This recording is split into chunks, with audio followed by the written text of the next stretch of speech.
حدیث نمبر 2958۔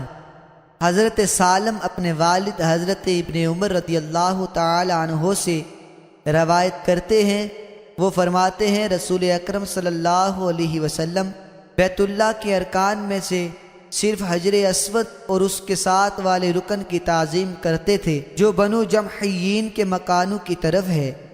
حدیث نمبر 2959۔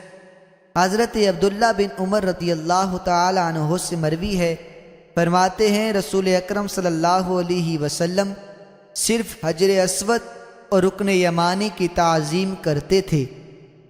حدیث نمبر 2960۔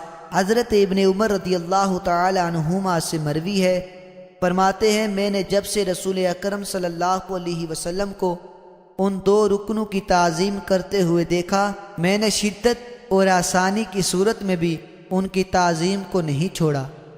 حدیث نمبر 2961۔ حضرت نافع فرماتے ہیں میں نے حضرت عبداللہ بن عمر رضی اللہ تعالی عنہما کو دیکھا کہ آپ نے حجر اسود کو ہاتھ لگایا، پھر اسے بوسہ دیا اور فرمایا میں نے جب سے رسول اکرم صلی اللہ علیہ وسلم کو یہ عمل کرتے ہوئے دیکھا ہے میں نے اسے نہیں چھوڑا۔